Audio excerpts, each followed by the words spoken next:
First argument, this House supports the program of Iran, the nuclear program of Iran, because it will ensure that it will be peaceful. Why? It will build a monitoring system for control, which will establish, of course, a controllable nuclear program. It will be for an exchange. It will be an exchange for technology. Second, there will be positive restraining by lifting sanctions against Iran in exchange for a peaceful program. Our second argument is that this will reduce the threat of terrorist attacks in Europe. Why? Because many terrorist groups are in a strong relation to the politics of Iran, and a country with which will be in a more friendly relations due to the cooperation. So our third argument is that it will create an economic growth for both sides. Why? Because there will be sales of technology, employment for engineers, builders, and a growth of scientific advance.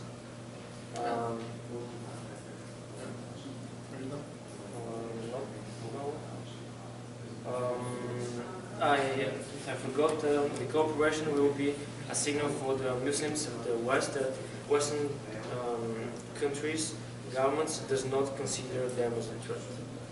So that was to our support. What is the biggest problem? What is the biggest tension? Who has the biggest tension in Iran? Saudi Arabia.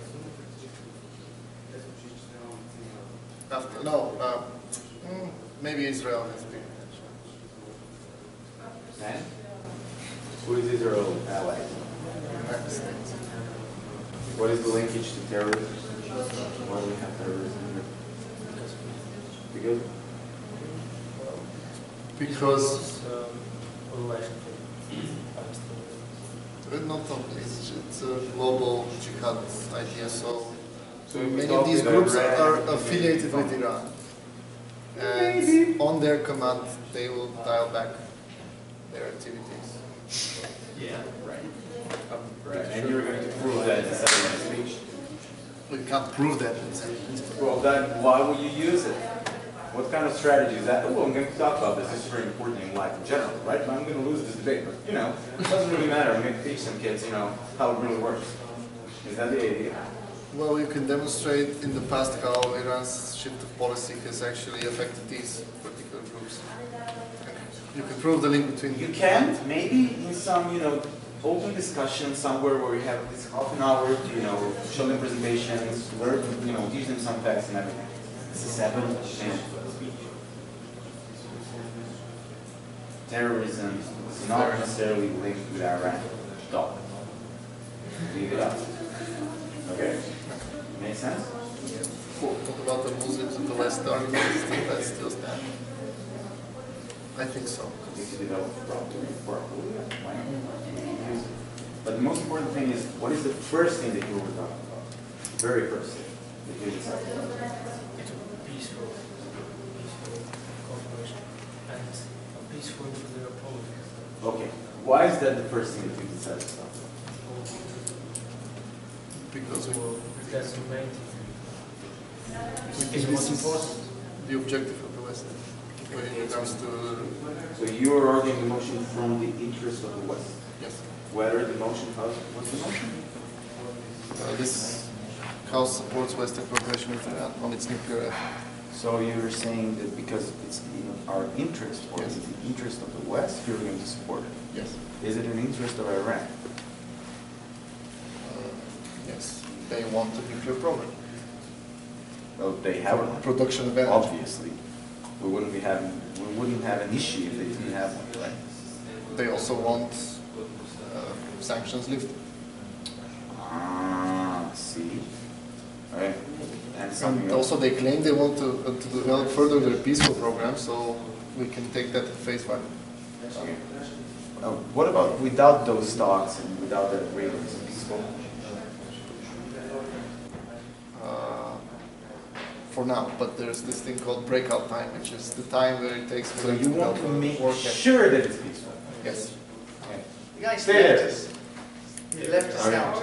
You need to say it that way, and then you need to tell us all about that. And then you have to tell me about how that removes the potential threat or potential catastrophe in relations to Israel, because they're the ones who are very, very, very concerned whether or not there's going to be a peaceful world, right?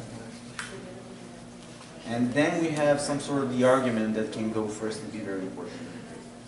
Okay? Go. Right. Second, you were already talking, so why don't you? Yeah. Okay, so the great natural disasters are usually horrible and unpredictable. But nowadays we have the technology, we have the methods to envisage where they're going to happen, more or less. So, ignoring a message from experts, who can say, predict whenever we have a disaster, is morally impermissible. Moreover, warning the people is, we think, a basic moral obligation, because it wouldn't require any resources on part of the government.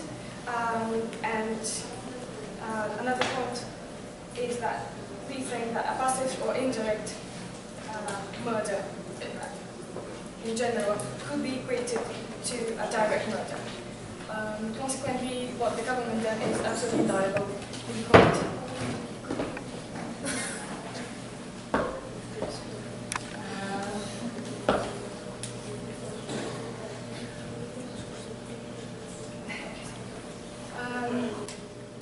Our other arguments are, we looked at from an economic point of view and a cultural point of view. We think that the government is responsible for the economic welfare of people, and the disaster that actually happened would deprive people from their usual lives. They're going to work, and this will result in economic decline pretty soon. And thirdly, we think that what the government done by not warning the people is suitable because it's very close to a cultural crime, in the sense that you know that Nepal is a center of cultural and religious sites, and most probably because of the earthquake, some of them were ruined, and Nepal won't any more benefit from tourism and religious tourism. All right. In one sentence, what do you want to achieve as a team? As a team? Yeah. What is the goal of your proposition? To give reasons which say that the government should be sued for not warning. Maybe.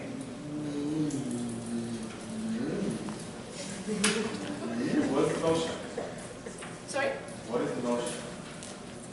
This House should sue the government of Nepal for ignoring experts on the earthquake.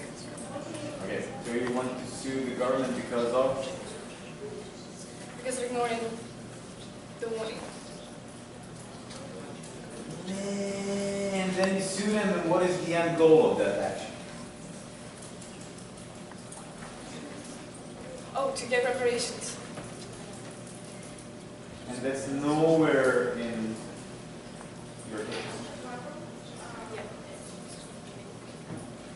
Okay? Think about that.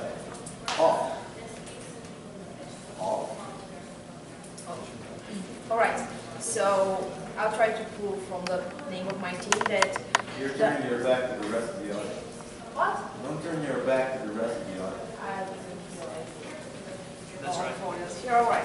So look from the proposition, from the opposition time on the side, you try to prove that the government would have lost credibility if it had acted at the time on the expert warning.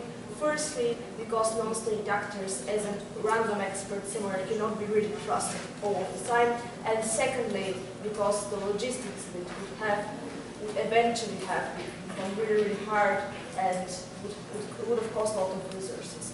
So first, why non-state actors cannot be always trusted with matters that the government should overtake in collaboration with its people? Firstly, because they are, as we said, non-state actors, and they aren't funded by the state, so they are funded by somebody else. And this somebody else may have an economic, may gain economically from this region from the people of this region being displaced, because, for example, the prices of buildings there going down, so it can invest in this region for a really low price, and an earthquake may never happen there. So the government shouldn't always trust people that may be paid off by somebody that has an economic interest at the region. Also, the logistics of it, since we don't know exactly when this earthquake may occur, if we displace a lot of people for an unknown period of time, the government can also lose credibility, because those people eventually would become really discontent with their situation of being displaced without knowing when they can return home, and without knowing what is going to happen with their home and with them eventually. So, with both those reasons, we prove that the government is reliable only towards its people and always should act firstly on credible intelligence, and secondly with the intent to always be absolutely sure when they do something towards their people. All right. What do you want to achieve as a team? Well, we want to, as a team, we wanted to prove that the government, well, at this point, didn't have enough intelligence to act on it, and it cannot be sued in the international court. It can be sued, but it can maybe. They don't have the grounds to sue it in the national court. Okay, but is there something that is bad about suing the government? What is going to happen if we do sue? Is there something, something that should not happen? Well, we discussed that the government can be fined eventually, and instead of being fined, it can use this money to help the people that need it. Does it send any sort of message to set arrested? Also, it sends the message that the government didn't know what to do and was actually frustrated with the situation, and that loses credibility. Does it say if we sue the government of Nepal for let's say, we know that they didn't have enough information, right? Or completely accurate. And if we sue them, what kind of message it sends to the rest of the world or the rest of the governments? We also discussed that, and it sends to the rest of the governments in the world always to question whether or not something they do for or not do for their people is so right and will have the consequence in order not to sue them in the International Court of Justice, and in the International Court of Justice start suing every government for their decisions. It can intervene with the sovereignty of each country. Yeah, why is that one in your case? All right, people in the back, we're listening.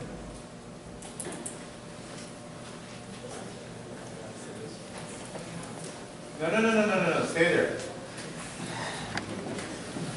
Yes? Who's going to start?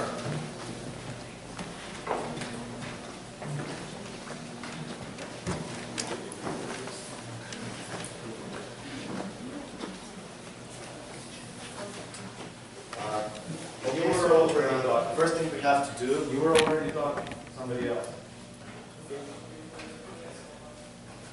So you asked us to define what we are speaking of, and we're speaking of high school, which is 8th till 12th grade.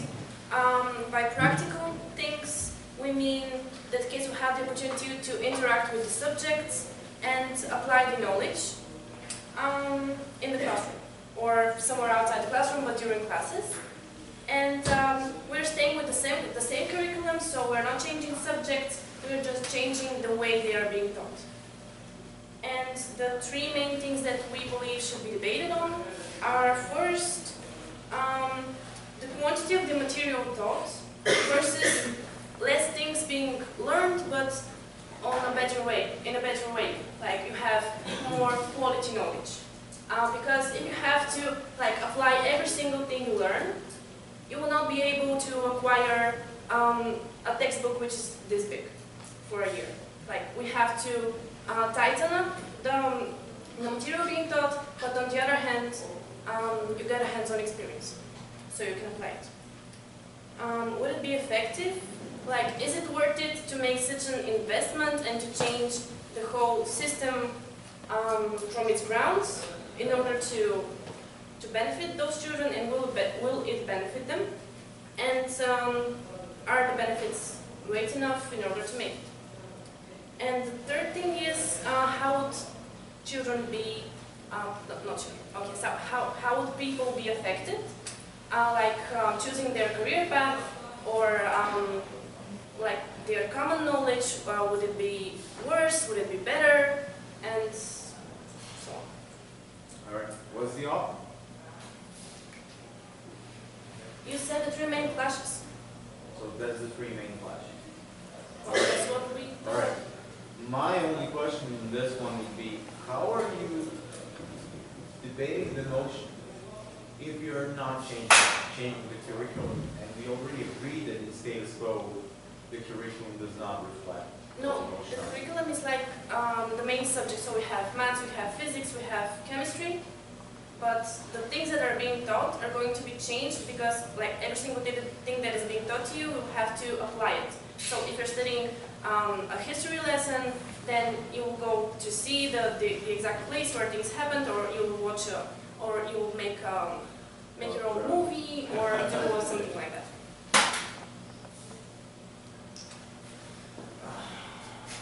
Do you have any comments? Anyway.